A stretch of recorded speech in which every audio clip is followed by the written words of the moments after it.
welcome back to our YouTube channel di Alat Kesehatan ID. Di video kali ini Airin nggak sendirian karena aku bakalan ngobrol-ngobrol sama psikolog Bagus. Halo. Nah, Instagramnya dikepoin ya, @bagussuper tanpa double S, bener Yes, ya? betul. Udah kayak jadi marketingnya aja nih aku.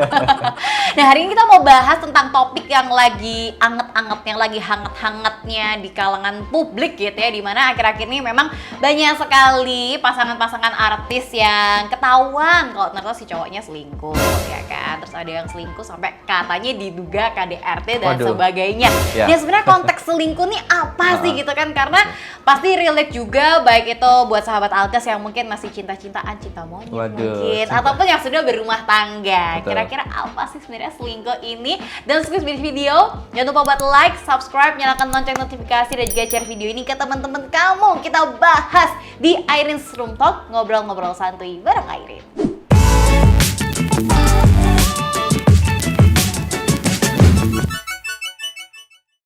Oke, jadi kan kita nih mau bahas tentang selingkuh. Oke, Nah, sebelum yes. lebih dalam, sebenarnya nih Kak, selingkuh itu tuh seperti apa sih selingkuh itu? Seru ya kalau kita ngomong selingkuh ya, Benar. karena ini relate buat semuanya sebenarnya. Yes. Setiap orang, setiap insan di dunia gitu kan pasti mengalami yang namanya hubungan romantis. Kalau di psikologi namanya hubungan romantis, bukan Wih. pacaran gitu. Hubungan romantis. Entah itu pacaran ataupun rumah tangga. Rumah tangga gitu. ya? Oh, Namanya oke. hubungan romantis. Nah, setelah itu apa sih yang disebut dengan selingkuh gitu ya? Ketika ada satu kondisi di mana itu adanya tidak dia nggak bisa berkomitmen, lepas Oke. dari komitmen, Oke. keadaan di mana dia lepas dari komitmen, keadaan di mana dia merasa bahwa ada hal-hal yang nggak sesuai nih sama istilahnya MOU-nya kita di depan gitu kan. Oh, oke. Ada hal-hal yang nggak nyaman yang kemudian berpengaruh lah ke kondisi keduanya gitu, yang akhirnya menyebabkan hubungan ini mulai sudah nggak seperti dulu gitu. Gitu, itu yang dinamakan selingkuh. Oh, gitu. berarti kalau tadi sempat ngomong di MOU, dalam kutip ya, MOU-an kita di awal. Berarti apakah kalau ketika kita memulai hubungan romantis itu tadi, perlu ada perjanjian berarti ya di awal ya? Harusnya seperti itu. Jadi begini, oke. konteks perjanjian dalam sebuah hubungan bukan kemudian yang saklek ya atau yang sangat strict gitu ya, tapi adanya komitmen. Kita Oke. mau komitmennya seperti apa? Menikah Oke. juga pasti dong. Benar. Ada komitmen. Begitupun harusnya dengan pacaran gitu. Jadi jangan sampai kalau misalnya kita nggak ngapa-ngapain gitu kan, kita temen tapi keluar bareng setiap hari, kan juga nggak bisa juga dibilang komitmen, Oke. komitmen dan pacaran gitu kan. Oh, Makanya oke. harus ada satu titik di mana dinamakan komitmen. Komitmen itu tadi. Ah, oke. Tadi kan itu adalah keadaan dari selingkuh sendiri. Nah, Yes. sebenarnya penyebab dari selingkuh tuh apa tuh, Kak? Waduh, kalau kita ngomongin penyebab banyak ya sebenarnya. ya. ah. Gini deh, kalau misalnya kita lagi mau bangun sebuah hubungan romantis gitu ya. Oke. Yang namanya perasaan bosan, yang namanya perasaan tidak puas itu juga Oke. pasti wajar terjadi. Apalagi kalau usia dari hubungan tersebut sudah Cukup lama bertahun-tahun. ya. Betul. Nah, kalau ditanya penyebabnya sendiri sebenarnya banyak faktor juga. Biasanya memang karena rentan hubungannya terlalu lama. Gitu, akhirnya menyebabkan sebuah komitmen itu menjadi yang awalnya di atas Gitu poin ya. 8 bisa tuh turun ke poin 7, 6, 5 gitu. Oh, oke. Itu bisa. Karena mungkin ada juga yang karena ini ya, ketika kita melakukan sesuatu, kita pasti sering atau pasti kita merasakan sebuah ekspektasi gitu. Apa sih yang pengen aku capai? Apa sih yang pengennya harus seperti ini, begini. Ketika ekspektasi tersebut tidak bisa kita dapatkan, itu yang akan kita merasa bahwa ada rasa kecewa, ada rasa tidak puas gitu. Yang akhirnya penyebab dari perselingkuhan itu bisa terjadi gitu. Oh, oke. Tapi kalau kita ngomongin tentang rentang waktu, kalau andai kata sudah hubungan romantisnya masuk ke usia pernikahan kan berarti untuk selamanya. Ini Yes, mengatasinya betul, gimana dong? Betul. Jadi ini udah nggak bisa diapa-apain lagi gitu ya. Betul. Memang berpisah bukan menjadi satu jalan yang tepat sebenarnya. Yes. Tidak selalu ya, tidak selalu menjadi jalan yang tepat. Tapi untuk gimana nih kalau misalnya udah lama terus kemudian namanya hubungan ya pasti kendor komitmennya, kemudian kita jadi nggak puas sama pasangan gitu kan. Nah, itu juga pasti kita harus melakukan hal-hal lain. Misalnya oke. nih, kita evaluasi lagi hubungannya gitu kan. Kemudian juga kita bisa lakukan ngobrol lagi, deep talk lagi gitu dengan pasangan. Apa sih yang kurang? Apa sih? Refresh lagi Betul. gitu ya. Kira-kira apa yang harus diperbaikin gitu ya. Oke. Terus kalau yang bisa dikatakan selingkuh, itu tuh batasannya apa sih? Tindakan apa yang dikatakan selingkuh nih? Kalau misalnya, oh aku chattingan sama cowok lain, berarti aku selingkuh. Atau sampai kalau aku jalan itu baru selingkuh. Atau kalau jalan aja nggak apa-apa. Tapi kalau misalnya kamu sampai gandengan tangan tuh baru selingkuh. Atau gimana sih yang dikatakan ini. selingkuh itu Ya, tadi? ya. Ini penting ya. Penting, Jadi penting. kalau misalnya nih kita membangun hubungan romantis dengan pasangan kita, setiap pasangan pasti punya role-nya masing-masing. MOU di awal itu Yes, tadi ya? exactly. Oke. Jadi kalau misalnya aku pacaran sama si A, kemudian putus pacaran sama si B gitu, role-nya pasti beda. Oke. Gitu. Nah makanya itu kenapa di awal kita harus ngomongin dulu nih, apa sih hal-hal yang bisa kita sebut, kita berdua sebut sebagai selingkuh. Kayak tadi Irin bilang, apakah jalan aja atau chatting atau bahkan sampai ngapa-ngapain gitu kan. Nah kita harus jelas, makanya kenapa kita harus satukan persepsi dulu di awal. Oke. Misal kalau misalnya kita chattingan doang, ada loh orang yang udah ngaku selingkuh. Oke. Atau kalau misalnya kamu sebelum keluar sama dia ngafe segala macam, itu baru selingkuh. Itu juga ada. Jadi kita harus sesuaikan dulu nih sama pasangan kita seperti apa. Dikatakan selingkuh tuh apa ya? Yes. Ngapa-ngapain juga tuh ngapain ya kan? Nah, Apakah ya kan? gandengan tangannya, Betul, pergi pelukannya, berdua gitu kan, ya kan? betul. Ngapa-ngapainnya harus dijabarkan Yes. gitu ya. Kalau perlu mungkin buat itu ya, hitam di atas putih ya. Ketika memulai hubungan, oke. Jadi yang dikatakan selingkuh tuh sebenarnya untuk masing-masing pasangan punya MOU itu tadi, punya role-nya sendiri yang sampai batas mana sih yang dikatakan selingkuh Betul, gitu ya. betul. Oh, oke. Nah, sebenarnya kalau ketika misalnya nih, misal kalau Airin bersama pasangan punya role tuh adalah selingkuh kalau sampai dia melakukan hubungan, misalnya gitu ya, hubungan gitu kan, entah itu hubungan yang di suatu ruangan kak atau seperti apa gitu kan. Nah, itu sebenarnya yang salah siapa? Iya, yang salah tuh Oke. siapa sebenarnya? Yang Oke. apakah pasanganku atau yang dikatakan sekarang tuh kan hitsnya adalah kata-katanya pelakor Oke. kayak gitu. Yang salah tuh siapa sih sebenarnya? Waduh, kalau yang salah sih sebenarnya keduanya salah ya. Aku yang salah gitu kan sebenarnya. Atau malah si pacarnya sendiri yang salah gitu makanya. ya. Kalau menurut saya sih ya, karena begini, setiap hubungan pasti ada yang namanya timbal balik gitu Oke. kan. Ketika memang kita tidak bisa untuk fulfill hal tersebut secara bersama, pasti akan ada hal yang di luar kebiasaan yang terjadi. Oke. Pasti ada hal yang ya misalnya perselingkuhan, kemudian kita jadi beda sikap gitu kan. Nah, kenapa kalau ditanya siapa yang salah, sebenarnya keduanya harus punya evaluasi masing-masing gitu. Oke, Apakah oke. dari sisi akunya nih gitu kan, dari sisi cowoknya, misalnya yang selingkuh cowoknya gitu ya, apakah dari ceweknya aku kurang menjadi seorang yang bisa memenuhi hidup dia, Oke. atau memang si cowoknya nih yang dia punya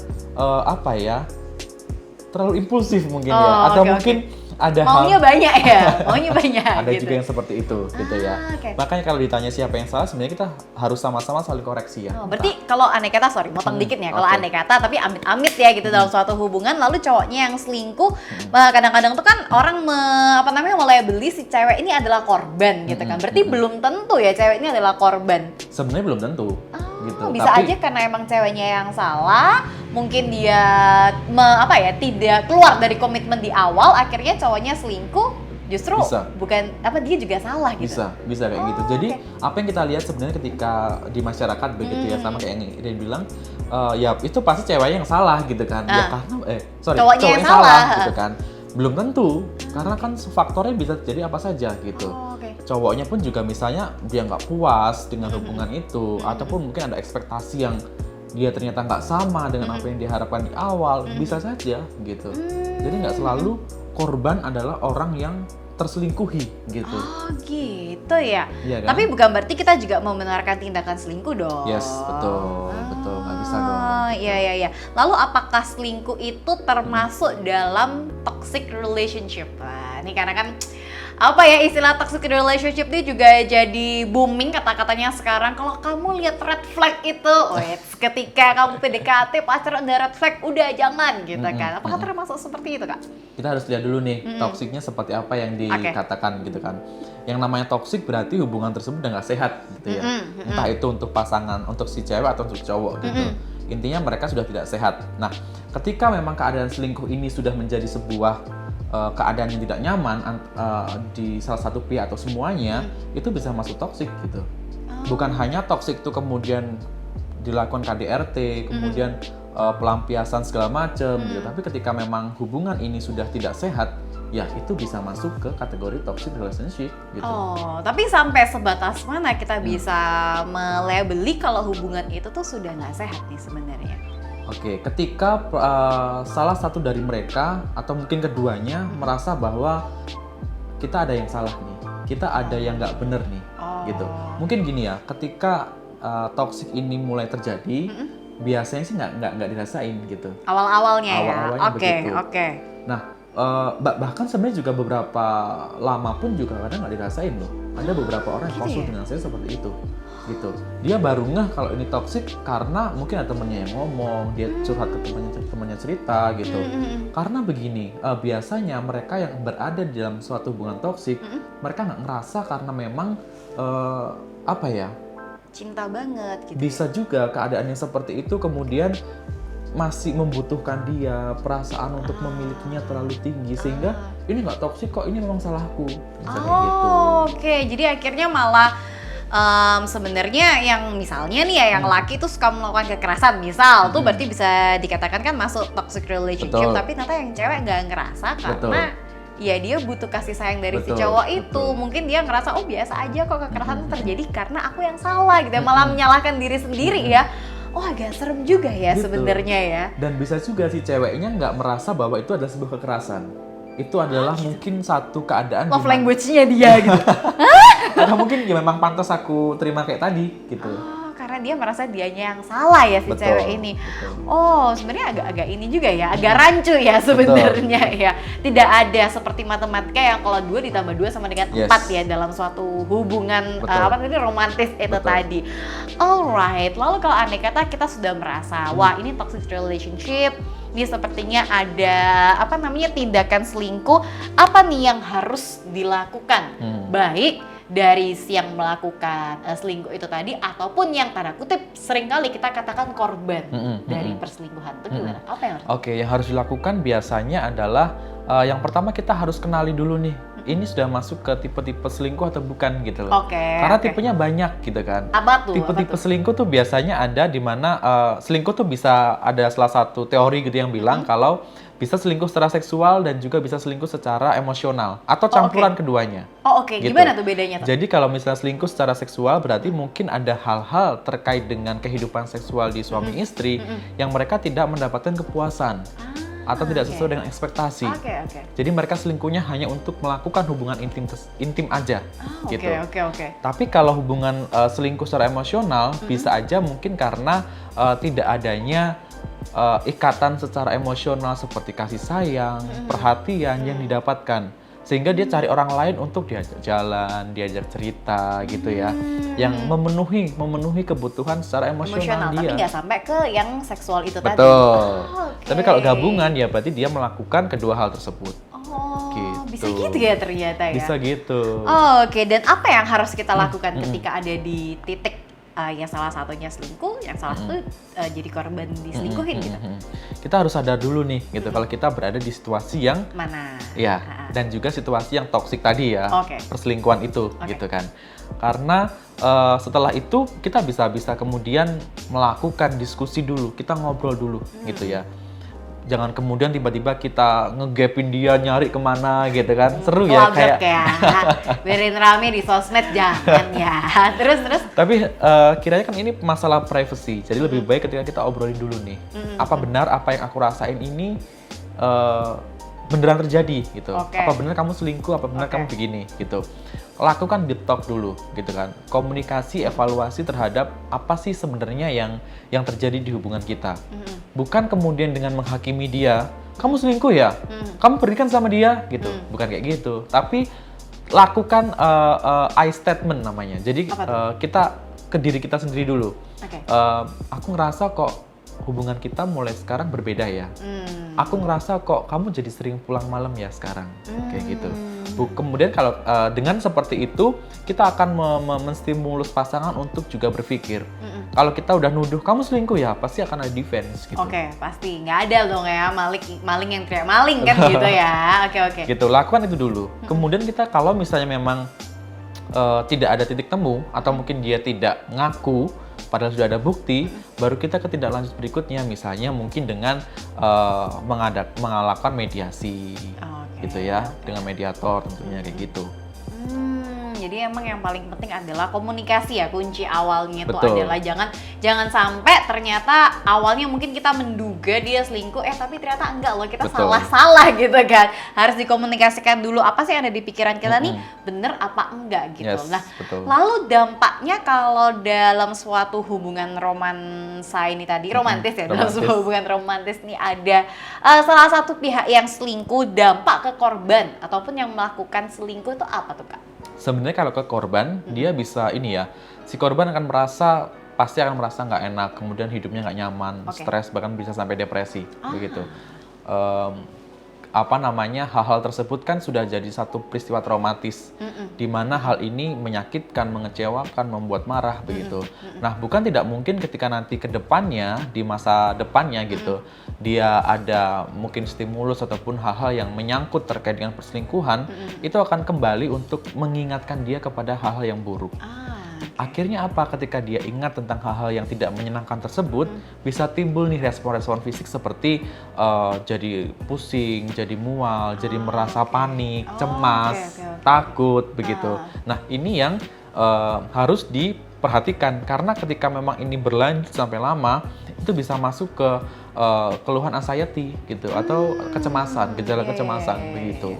Oh, itu kalau untuk dampak bagi si korbannya ya. Betul. Kalau dampak buat yang melakukan selingkuh ada nggak nih? Dampak Atau yang dia happy-happy aja sebenarnya? dampak melakukan selingkuh juga pastinya dia bisa hidup juga dengan stres gitu ya, dengan stres, dengan kecemasan, di mana ketika mungkin dia merasa bersalah gitu ya, bersalah menyakiti hati orang lain, kemudian setelah itu dia merasa aku adalah lelaki yang nggak baik segala macam. Dia mulai rendah diri, kemudian nggak percaya diri, itu pun juga bisa untuk ke gejala-gejala gangguan psikologis gitu, bisa kecemasan itu tadi juga bisa gitu. Oh oke, tapi kalau misalnya di luar sana itu kan banyak juga yang karena kasus artis ini ya, dan netizen yang berkomentar kan kayak udahlah kalau yang namanya selingkuh itu nggak bisa dimaafin, dia tuh tidak akan mungkin berubah kan, katanya ada yang berkomentar seperti itu. Tapi kalau dari sisi psikolog sendiri sebenarnya perilaku selingkuh tuh bisa berubah nggak sih Kak? Banyak ya yang bilang kayak gitu ya. Kalau udah sekali tuh pasti akan ngulangin lagi Iya, karena gitu. kalau dia udah gitu nggak mungkin lah dia tuh bisa berubah gitu, pasti akan tetap gitu. Sebenarnya bisa nggak sih berubah? Sebuah perilaku bisa dirubah, itu tergantung dari bagaimana kita bisa menyikapi perilaku tersebut, dan juga ada satu perasaan di mana yang mengencourage dia untuk melakukan hal tersebut menjadi lebih baik gitu. Maksudnya begini, ketika bisa berubah nggak sih? Bisa sih harusnya gitu. Karena dalam pola perilaku kebiasaan itu biasanya akan bisa berubah dalam waktu ya 30-40 hari dengan kebiasaan yang baru. Harusnya seperti itu. Tapi juga kembali ke individu masing-masing gitu ya. Terkait selingkuh ini juga sebenarnya agak complicated gitu ya. Complicated gitu. Kalau misalnya memang dia punya kesatuan hati dan keseriusan hati untuk mau berubah, ya pasti akan bisa gitu. Tergantung apakah si orang yang pelaku ini emang nakal atau seperti apa, atau memang hobi, atau memang juga bisa ini masuk ke permasalahan psikologis yang dia merasa tidak puas dengan hanya satu pasangan, tidak puas hanya dengan melakukan hubungan seksual sama istri atau suami, kemudian dia mencari kesenangan di luar, itu udah beda lagi. Itu juga bisa. Oh, itu kayak juga gitu. bisa. Jadi Itu memang juga ada bisa dikatakan berarti ini ada penyakit gitu ya, yang memang dia tidak bisa dengan satu pasangan saja gitu, ada ternyata. Bisa, ada. Dan memang penyimpangan seperti ini yang bisa juga terjadi gitu. Jadi bukan hanya pure karena memang bisalah mereka cuma pengen sensasi atau apa, tapi ada faktor lain sebenarnya. Oh oke, tapi kalau untuk yang masalah yang terakhir ini agak sulit ya, karena kita nggak tahu ya apakah dia ada penyakit tersebut atau iya benar. Oh oke, ini bisa dikatakan penyakit gak sih Kak sebenarnya itu? Mungkin sih lebih tepatnya gangguan ya. Gangguan ya. Gangguan ya. Mohon maaf ya, gangguan. Jangan dikomplain nanti Airin. Oke, terus kalau dari Kak Bagus sendiri gimana sih cara kita mencegah supaya dalam sebuah hubungan romantis ini tidak terjadi perselingkuhan, baik itu ketika pacaran ataupun ketika sudah menikah? Oke, memang tidak akan bisa untuk dihindari sebuah hubungan tuh pasti akan ada yang namanya penurunan komitmen, gitu ya. Bisa dalam bentuk kemudian perselingkuhan, bisa dalam bentuk nanti mungkin hal yang lainnya, begitu. Yang harus diutamakan, diperhatikan di awal memang adanya komitmen nih, evaluasi komitmen dulu, gitu kan. Pembicaraan di awal dulu. Makanya kenapa ketika kita membangun sebuah hubungan, kita harus jelas dulu nih rules-nya, gitu. Kamu maunya gimana, aku maunya gimana, diomongkan bersama, jalan tengahnya seperti apa. Jangan kemudian atas dasar cinta aja kita jalan, gitu, nggak bisa. Karena kita dua orang yang berbeda, gitu. Jadi harusnya kita obrolin dulu semuanya. Apa yang istilahnya siapa yang nanti kalau kita nikah, siapa yang bayar listrik, siapa yang bayar air, siapa yang mau bayar bantu, itu semua diomongin, gitu. Jangan sampai ada miss dan kemudian ujungnya malah jadi nggak memuaskan, gitu. Makanya kenapa penting untuk komitmen ini di awal itu seperti itu. Kemudian juga ketika mungkin nanti adanya permasalahan atau apa, karena basic dari sebuah relationship adalah komunikasi, makanya semua harus diomongin. Gitu. Nggak bisa diem kemudian cerai, diem kemudian putus, gitu, nggak bisa. Semuanya harus diomongin, gitu. Intinya basicnya adalah komunikasi sebenarnya. Oke. Jadi sebenarnya itu tadi sih kunci utamanya tuh adalah komunikasi dan juga komitmen di awal, tanda kutip MOU di awal tuh seperti apa, gitu kan. Dan kalau andai kata ada yang melanggar dari MOU itu, kembali ke poin pertamanya adalah komunikasinya, ya betul. kan? Oke. Tapi satu hal yang Irene tuh masih kayak apa ya? Masih gemes gitu loh. Berarti kalau dari obrolan kita tadi, orang yang selingkuh itu nggak tentu salah ya. Berarti kalau kita sedikit mengulang perbincangan kita, Kak. Betul. Orang yang selingkuh belum sepenuhnya salah. Oke. Perilaku selingkuhnya yang salah. Bagaimana dia mengimplementasikan emosi tersebut menjadi sebuah perilaku, itu yang kurang tepat. Gitu. Jadi motif dari setiap pelaku kita nggak tahu ya karena apa. Benar. Bukan selalu kemudian salah, tapi kita lihat dulu motifnya seperti apa. Misal nih kita ngelihat berita maling ayam, gitu. Perilaku maling dan mencurinya yang salah. Motifnya karena dia orang yang nggak mampu, ayamnya mau dijual untuk beli susu anaknya. Salah nggak? Nggak kan? Sebenarnya perilakunya yang salah, begitu. Jadi ya itu tadi sih emang komunikasi dan juga komitmen di awal itu ya. Betul.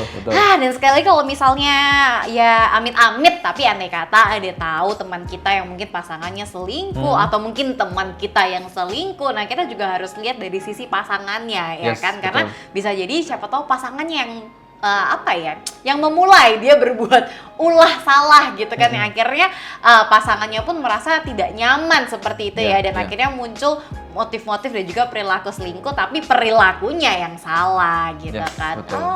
Oke. Seru banget ya kalau kita ngomongin tentang selingkuh ya. Jadi berasa pingin julid ya.